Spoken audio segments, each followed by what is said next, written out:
आर्य समाज नाम ही एक क्रांतिकारी आंदोलन का है, चाहे वो धार्मिक आंदोलन रहा हो, चाहे वो राजनीतिक आंदोलन रहा हो, चाहे वो सुधारवादी आंदोलन रहा हो। जितनी भी देश में अव्यवस्थाएं थी, कुरीतियां थी, आडंबर थे, ढोंग थे, उन सब के खिलाफ आर्य समाज ने अपनी आवाज बुलंद की। गौ माता के लिए आज हमारा हिंदू समाज गाय को मां तो मानता है, लेकिन गाय की रक्षा के लिए उनके पास कोई प्रकल्प नहीं था। भारत देश के अंदर आर्य समाज ने गौरक्षा का आंदोलन चलाया, और आपको गर्व होना चाहिए और जानकारी होनी चाहिए, भारत देश के अंदर सबसे पहली गौशाला स्वयं महर्षि स्वामी दयानंद सरस्वती ने हरियाणा के रेवाड़ी जिला में खोली। वो भारत देश की सबसे पहली गौशाला थी। आज तो यहाँ पर हजारों लाखों गौशालाएं देश में चल रही हैं, लेकिन सबसे पहले गाय की रक्षा का प्रकल्प किसके मस्तिष्क में आया? किसने सोचा गायों के लिए? ऋषि दयानंद सरस्वती ने गोकर्णा निधि पुस्तक लिखी। ऋषि दयानंद सरस्वती ने 2 करोड़ लोगों के हस्ताक्षर करा करके देश की महारानी विक्टोरिया को सौंपना चाहते थे ऋषि दयानंद सरस्वती, लेकिन उनको जाना पड़ गया। तो स्वामी दयानंद जी सरस्वती ने सबसे पहले गाय की रक्षा के लिए भारत देश के अंदर गौशालाओं की नींव डाली, और पहली गौशाला स्वयं महर्षि दयानंद सरस्वती के हाथों के द्वारा स्थापित की गई।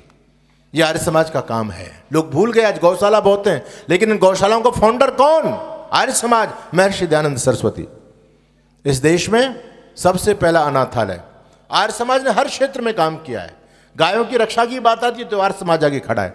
अनाथालय की बात आती है, हमारे बच्चे जब अनाथ हो जाया करते थे तो ईसाई मिशनरी उनको लेके जाया करती थी। हमारे बच्चे हमारे खिलाफ ईसाई प्रचारक बना करके उतार दिए जाते थे। रामकृष्ण के वंशज किन्हीं अभावों के कारण रामकृष्ण के विरोधी बन रहे थे। तब ऋषि दयानंद सरस्वती ने चिंतन किया कि हमारे बच्चे जो हमारे हाथ से जा रहे हैं इनको हम जाने नहीं देंगे, और स्वामी दयानंद सरस्वती ने पंजाब के फिरोजपुर में भारत देश का सबसे पहला अनाथालय खोला ऋषि दयानंद सरस्वती के द्वारा। आप सोचिए ऋषि का कितना बड़ा विजन रहा होगा। वो गाय के लिए भी सोचते हैं, वो अनाथ बच्चों के लिए भी सोचते हैं, वो देश की आज़ादी के लिए भी सोचते हैं, वो वेद के लिए भी सोचते हैं, वो दलितों के लिए भी सोचते हैं, वो गरीब आदमी के लिए भी सोचते हैं। जब अंग्रेज लोगों ने नमक पर कर का कानून लगाया तो सबसे पहले लोग तो गांधी को श्रेय देते कि दांडी मार्च गांधी ने निकाला, लेकिन गांधी से पहले ऋषि दयानंद सरस्वती ने अंग्रेज लोगों के द्वारा लगे नमक पर कर के कानून का विरोध किया। और स्वामी जी ने कहा कि गरीब जो 2 जून की रोटी प्राप्त करने के लिए दिन भर सड़क पर पत्थर तोड़ता है और वो बाद में सब्जी नहीं होती तो रोटी पर नमक और मिर्च रख करके अपनी क्षुधा को तृप्त करता है। आज अंग्रेज लोगों ने उस नमक पर भी कर लगा करके अपनी नीयत को दिखा दिया है। मैं अंग्रेजों के द्वारा लगे इस नमक पर कर के कानून का विरोध करता हूं। वो पहला महापुरुष था जो अंग्रेजों की सत्ता में जिन अंग्रेजों के खिलाफ कोई बोलने के लिए तैयार नहीं होता था, उन अंग्रेजों के कानूनों का विरोध करने वाले थे महर्षि दयानंद सरस्वती। हिंदी रक्षा की बात आती है तो आर्य समाज खड़ा है। संस्कृत रक्षा की बात आती है, आधुनिक समय का सबसे पहला गुरुकुल किसने स्थापित किया? स्वामी श्रद्धानंद जी महाराज ने आर्य समाज के द्वारा। और केवल गुरुकुल नहीं, इस देश में शिक्षा का इतना बड़ा तंत्र खड़ा किया आर्य समाज ने। आज भी सरकार के बाद में यदि सर्वाधिक शिक्षा पर बजट खर्च होता है तो आर्य समाज का खर्च होता है। हमारे डीएवी की संस्थाएं, डीएवी अपने आप में एक ब्रांड है। डीएवी 1000 से ज़्यादा पूरे देश में हमारे विद्यालय हैं, और आर्य समाज और डीएवी के सारे विद्यालयों को लगा करके लगभग 3000 से ऊपर संख्या जाती है। वो ब्रांड है। तो शिक्षा पर सबसे पहला काम आर्य समाज ने किया। हर क्षेत्र में, किसी भी क्षेत्र में आप देख लें, चाहे वो स्वदेशी की बात हो तो सबसे पहले विदेशी कपड़ों की होली हमने फूंकी, और चाहे वो स्वदेशी की बात हो तो आपको जानकारी होनी चाहिए, धन हमारा होता था, बैंक विदेशी होते थे। आर्य समाज ने केवल बात नहीं की, आर्य समाज ने धरातल पर जाकर के काम किया। हमारे लोगों ने सोचा कि हम स्वदेशी की बात करते हैं तो लोगों को विकल्प तो दें, बिना विकल्प के स्वदेशी की रक्षा कैसे होगी? तो आर्य समाज लाहौर ने पंजाब नेशनल बैंक की स्थापना की। लाला लाजपत राय, जिनको शेर पंजाब कहा जाता है, वो पंजाब नेशनल बैंक के फाउंडर हैं। जो लाला लाजपत राय कहते थे कि आर्य समाज मेरी माँ और दयानंद मेरे पिता हैं, जिस लाला लाजपत राय ने अपने जीवन काल में तमाम आर्य समाज की स्थापना की, वो पंजाब का शेर, और आज का पंजाब नहीं, उस जमाने का शेर, उस जमाने का पंजाब। जब पंजाब लाहौर तक होता था, हिमाचल भी पंजाब में था, हरियाणा भी पंजाब में था, और पंजाब तो पंजाब में था ही। इतना बड़ा भूभाग था। इतने बड़े भूभाग पर जो क्रांतिकारियों का सबसे बड़ा शेर कहा जाता था, क्रांतिकारियों का जिसको गुरु कहा जाता था, वो थे शेर पंजाब लाला लाजपत राय।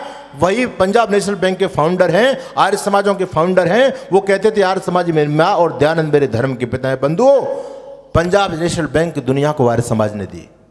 और बड़ौदा के राजा को जब पता चला कि आर्य समाज ने स्वदेशी के लिए बहुत अच्छा काम किया, बैंक स्थापित की है, तो बड़ौदा के राजा आर्य समाज लाहौर पहुंचे।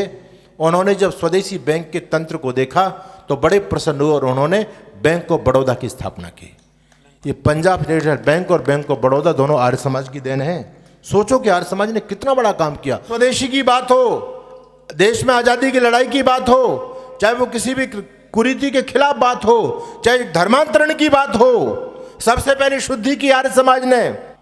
आज देश में जो समस्याएं हैं, सरकार के हाथ पैर फूले हुए हैं। आप कह रहे हैं ना पत्थर फेंक रहे हैं, कितनी बड़ी तादाद है, 30 करोड़ की तादाद है इस देश में, और सबके सब हिंदू हैं। सब कहते हैं हमारे पूर्वज हिंदू थे।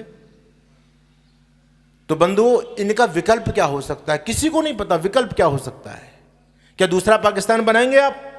धर्म के नाम पर, विचारक धारा की लड़ाई के नाम पर देश का विभाजन हुआ, लेकिन जिस समस्या के नाम से देश का बंटवारा भी हुआ, वो समस्या आज भी हमारी छाती पर पड़ी हुई है। ऋषि दयानंद ने सोचा इसका समाधान क्या हो सकता है। याद रखना, योगी मोदी से समाधान नहीं होने वाला है। समाधान दिया ऋषि दयानंद सरस्वती ने। स्वामी दयानंद सरस्वती ने कहा, ये सभी हमारे ही भाई तो थे, किन्हीं कारणवश धर्म को छोड़ के चले गए, इनको स्वीकार करो।